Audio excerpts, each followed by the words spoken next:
President Trump has also authorized immigration officials to start targeting churches and schools to find people who are in the country illegally. KVUE's Daniel Perot joins us in the studio now. And Daniel, you spoke with an immigration attorney and advocacy group. What are they telling you today? Quita, they say that immigrants are scared. It comes as President Trump's border czar, Tom Homan, confirmed to Fox News that mass deportation operations have started. In an executive order today, President Trump essentially closed the asylum system. That means people who cross the border illegally will be deported without a hearing.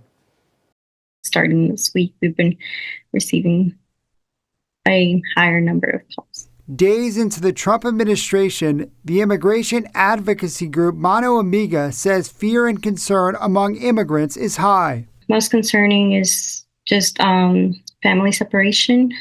There's a lot of families of mid-status. President Donald Trump issued a directive to end birthright citizenship, a guarantee under the 14th Amendment, which makes anyone born on U.S. soil an American citizen, even if their parents are not citizens. We're the only country in the world that does this with birthright, as you know. And it's just absolutely ridiculous. But, we'll see. We have very good grounds.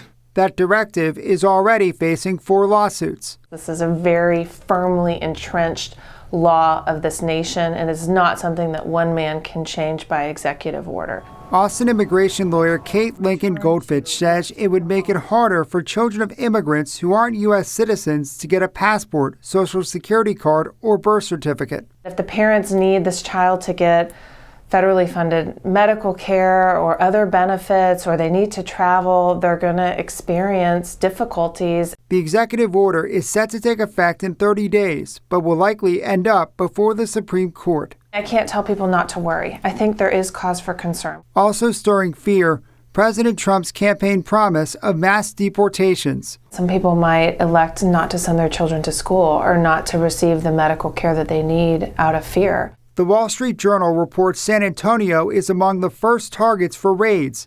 Democratic Congressman Greg Casar represents San Antonio and part of Austin. Immigrants in this country not only contribute, they are much less likely to commit crime than somebody like me that is born here. Mano Amiga is telling immigrants to prepare for the worst and avoid interactions with law enforcement. They have the right to remain silent. They don't have to answer any questions about their immigration status. As families worry about being uprooted and separated, Lincoln Goldfinch says now is the time to develop plans for kids and assets in case somebody gets detained.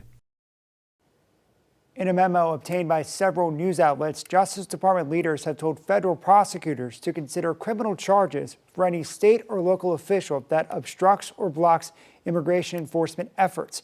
Tomorrow, a judge in Seattle will consider a temporary restraining order to stop Trump's executive action on birthright citizenship while that works its way through the courts. Quita Bryant.